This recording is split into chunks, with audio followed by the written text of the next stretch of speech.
Video में हम क्या करने वाले हैं, जो RWPSSC GD का स्पेशल मॉक टेस्ट आया था जो 8 फरवरी को आया था, उसमें 20 क्वेश्चन मैथ के भी आए थे, तो उसी का हम यहाँ पे सोल्यूशन देखने वाले हैं।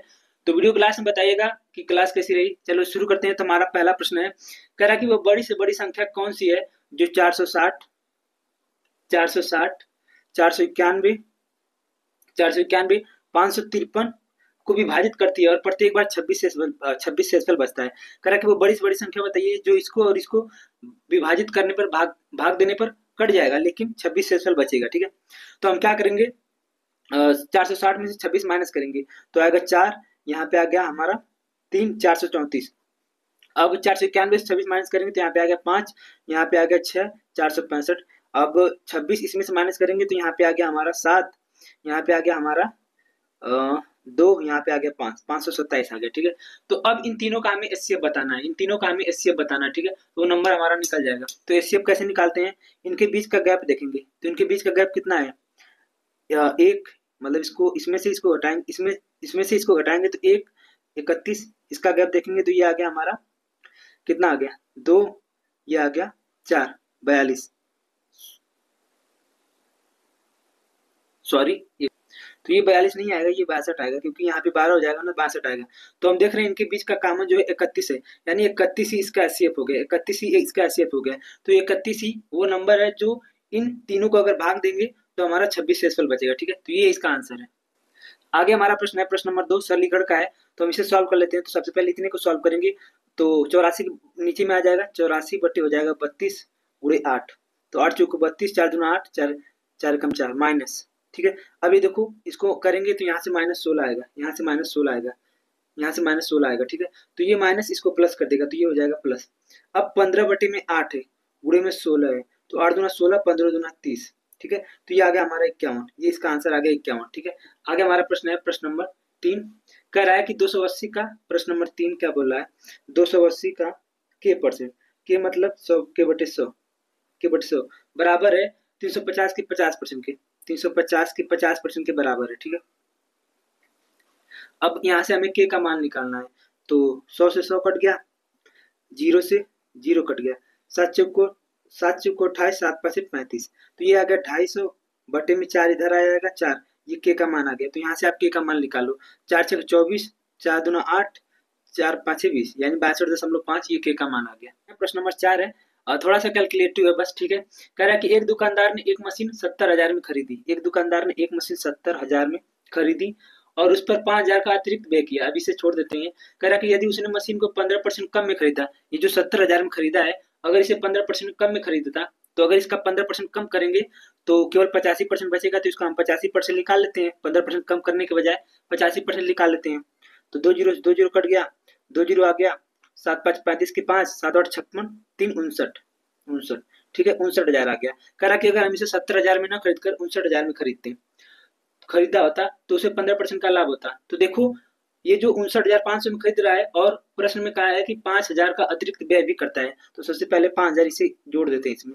तो 0 0 5 9 5 14 के 4, ये आ गया 6,000, यानी 64,500। अब इस 64,500 पे 15% का लाभ होता है, तो बस 15% का लाभ निकालो 64,500 पे और उसे लाभ निकाल के इसमें जोड़ दो।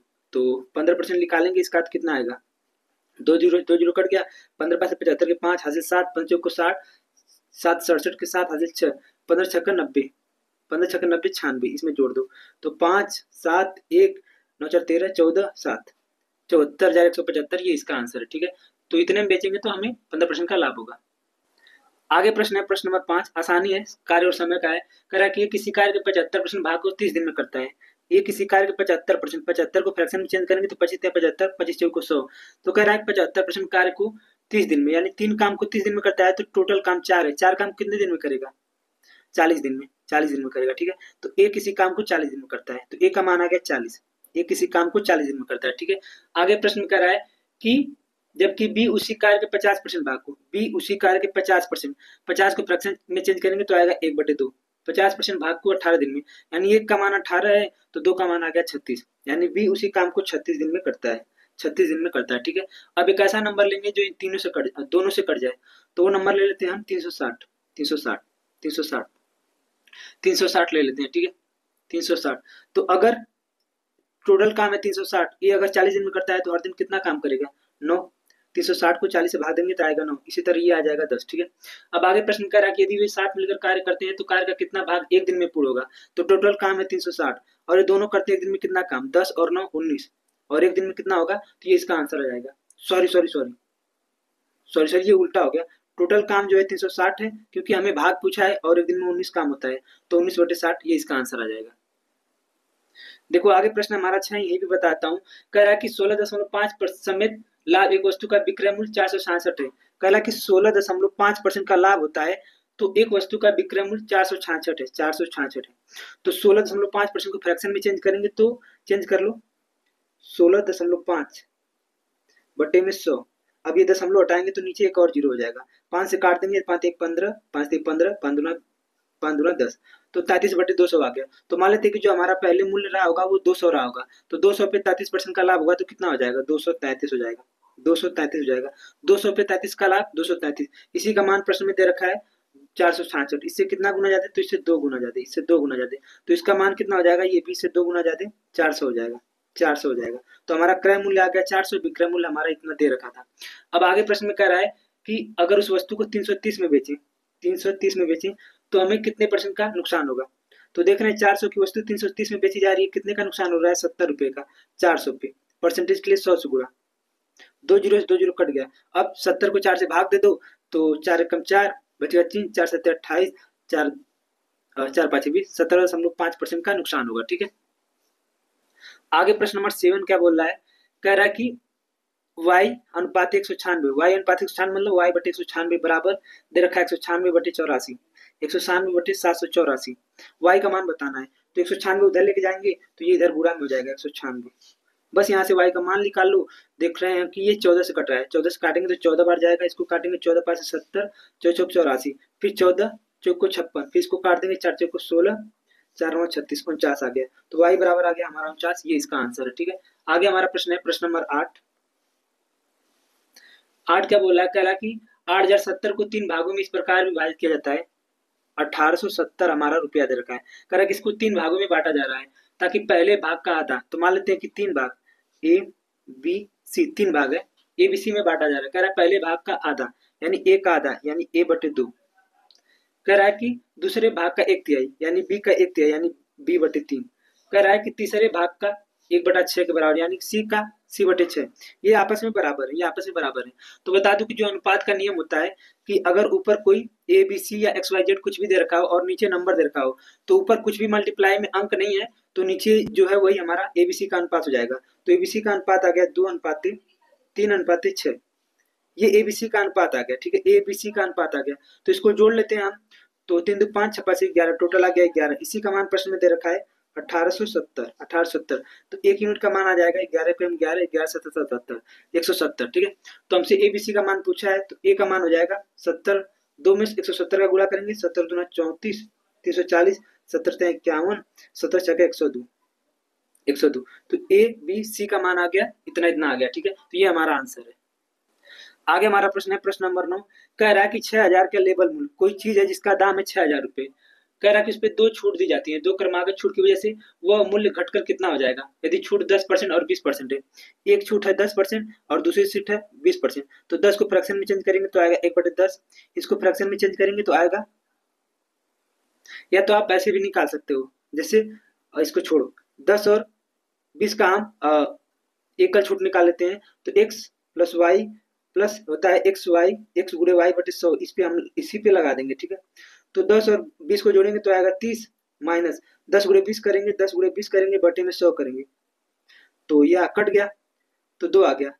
30 में से 2 माइनस करेंगे तो आएगा 28, 30 में से 2 माइनस करेंगे तो आएगा 28। ठीक है, 30 में से 2 माइनस करेंगे तो आएगा 28। तो अब अगर 100 में से हम 28 को माइनस करें, 100 में से 28 को माइनस करें तो आएगा 2, यहाँ पे आएगा 7, तो 72 आ गया। अब 6000 का 72% निकाल लो तो वही हमारा आंसर आ जाएगा 6000 का 72%, क्योंकि 28% तो छूट दी जा रही है तो केवल बचा 72%, तो 0 0 कट गया।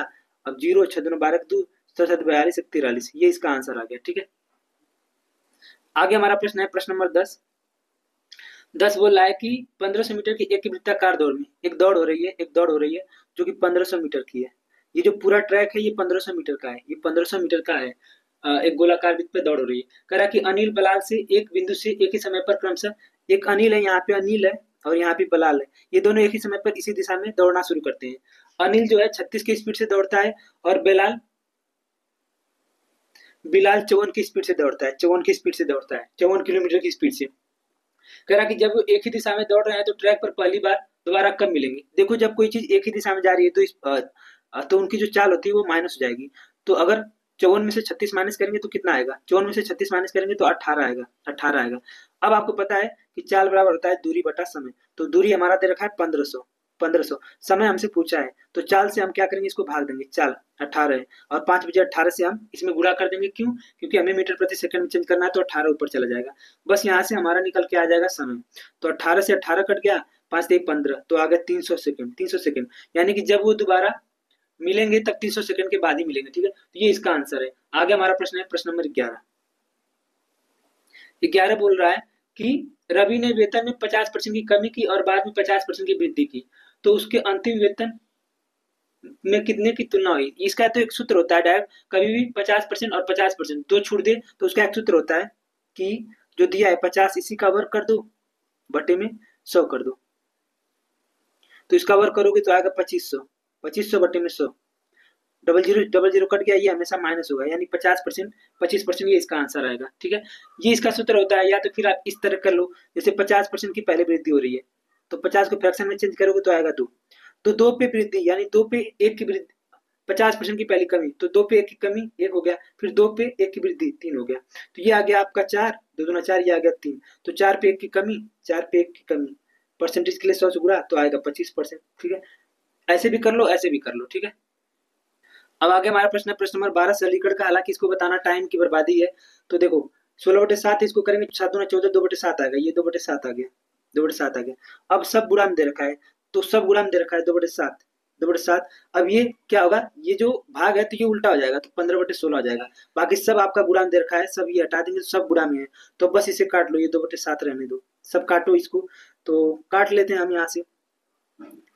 तो मेरे हिसाब से आपको ये कर लेना चाहिए, कैलकुलेशन है 15 45। ठीक है,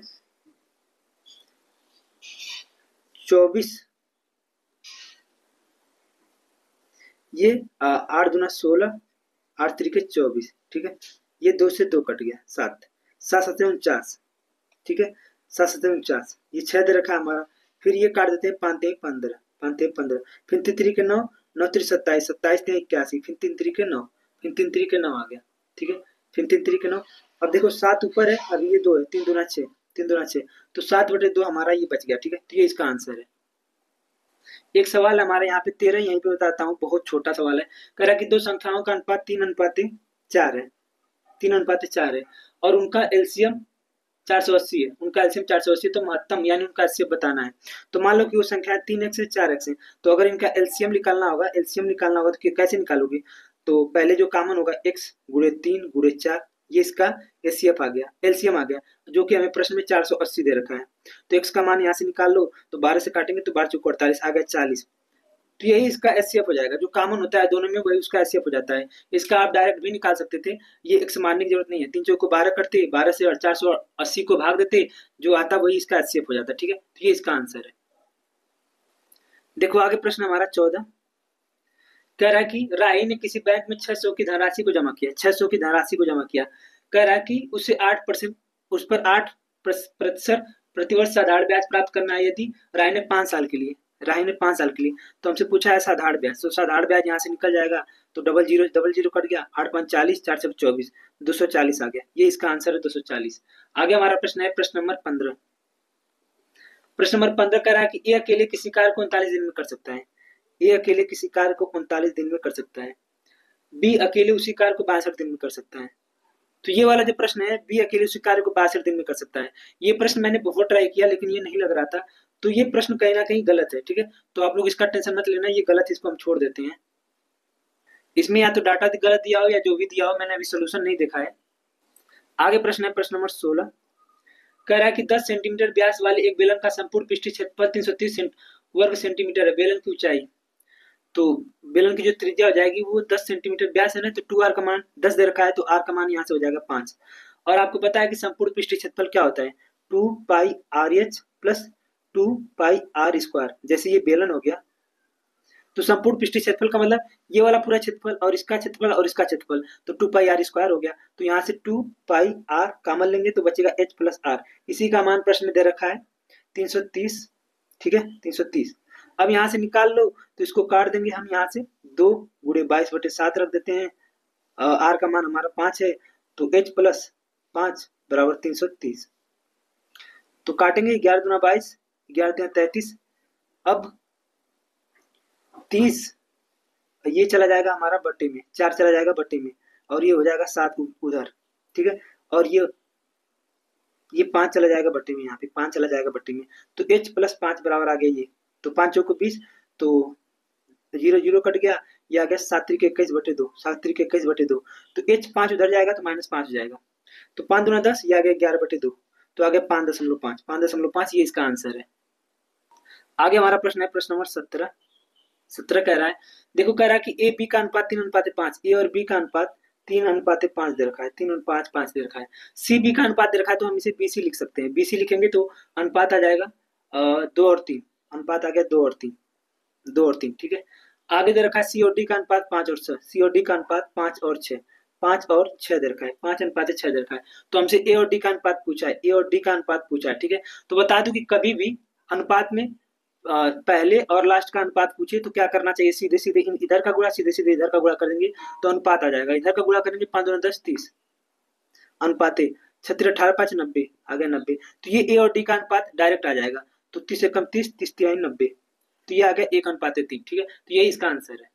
देखो आगे हमारा प्रश्न है प्रश्न नंबर 18, कह रहा है कि यदि एक व्यक्ति कुल 12,050 को 2 भागों में निवेश करता है। पहले भाग को साधारण ब्याज पर प्रतिवर्ष 10% की दर से आर हमारा दे रखा है और समय हमारा दे रखा है 2 साल, समय हमारा 2 साल दे रखा है। कह रहा है कि दूसरे भाग को वार्षिक रूप से चक्रवृद्धि ब्याज होने पर होने वाले ब्याज की समान दर और समान समय के लिए निवेशित करता है। उन दोनों भागों से मिलने वाली धनराशियां बराबर है।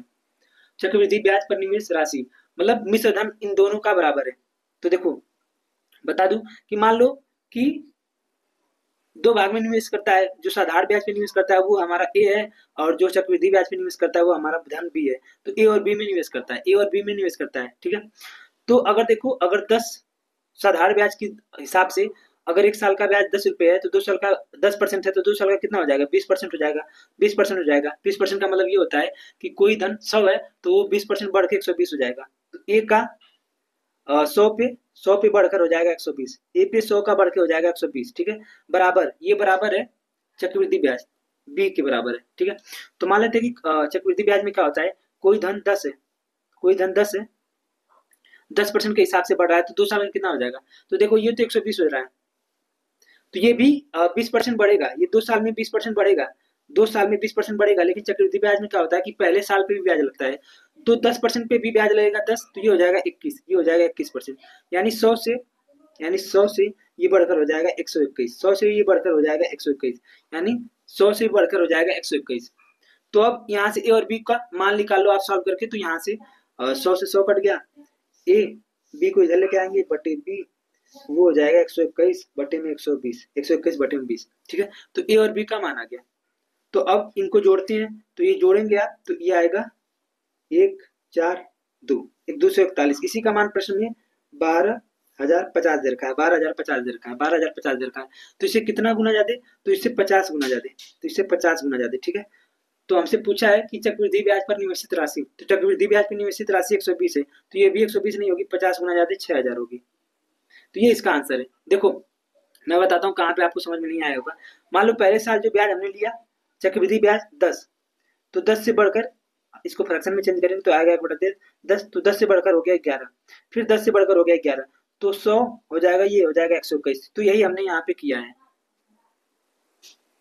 आगे हमारा प्रश्न है प्रश्न नंबर 19, कह रहा है कि किसी कक्षा में 14 छात्रों का औसत वजन 20 है, तो टोटल हम निकाल लेंगे तो 14 28 280 आ गया, ठीक है। कह रहा कि यदि एक छात्र छोड़ देता है तो कक्षा का औसत वजन 2 किलो कम हो जाता है। मतलब अगर एक छात्र छोड़ेगा तो बचेंगे 13 और औसत 2 कम यानी कि 18 हो जाता है। तो 13 8 104 आ गया 4, फिर 13 कम 13 आ गया 23, तो इसमें से माइनस कर लेंगे तो आ गया 6, ये आ गया हमारा 4 46। तो जो छात्र छोड़कर गया उसका टोटल वजन है 46। ठीक है, तो इसका आंसर आ गया 46। आगे प्रश्न है प्रश्न नंबर 20। कह रहा है कि 200 मीटर और 300 मीटर की लंबाई की दो ट्रेन है। 200 मीटर और 300 मीटर लंबाई की दो ट्रेन है, दो रेलगाड़ियां समान दिशा में चल रही है, इस दिशा में चल रही है दोनों। एक की स्पीड है 100 किलोमीटर प्रति घंटा, सॉरी 100 किलोमीटर प्रति घंटा, और दूसरे की स्पीड है 120 किलोमीटर प्रति घंटा। कि कह रहा है कि पीछे से आने वाली तेज रेलगाड़ी दूसरी रेलगाड़ी को पूरी तरह से पार करने में कितना समय लगी। यानी ये जो तेज रेलगाड़ी है इस रेलगाड़ी को पार करने में कितना समय लगी। तो जब ये पार करेगी तो ये खुद की लंबाई और दूसरे की लंबाई, दोनों की लंबाई को पार करेगी। तो दोनों की लंबाई को पार करेगी तो टोटल दूरी हो जाएगा 500 मीटर। 500 मीटर। ठीक है, हमसे समय पूछा है तो चाल से हम क्या करेंगे, भाग दे देंगे। और आपको बताऊं कि जब कोई भी ट्रेन एक ही दिशा में जा रही है तो उनकी स्पीड माइनस हो जाएगी। तो 120 में से 20 माइनस करेंगे तो आएगा 20। ठीक है, अब इसको फ्रैक्शन में सॉरी मीटर प्रति सेकंड में चेंज करेंगे तो 5 बटे 18 से गुणा करने पड़ेगा तो 18 ऊपर चला जाएगा। तो बस यहाँ से हमारा समय निकल जाएगा। तो समय निकाल लो, यहाँ से मिनट में समय पूछा है, ये सेकंड में आएगा। तो 20 500 तो 2 जीरो कट गया, ये आ गया 18 5 90। 18 5 90। समय ये हमारा सेकंड में है, मिनट में पूछा है तो इसमें आएगा 1 मिनट 30 सेकंड यानी 1.5 यानी 1.5 घंटे, यानी 1.5 घंटे। मतलब 90 को हमने 60 से भाग दिया तो आ गया 2 3 6 3 2 6, ये आगे इसको भाग करेंगे तो 1.5 आएगा। तो ये हमारा आंसर है। ठीक है।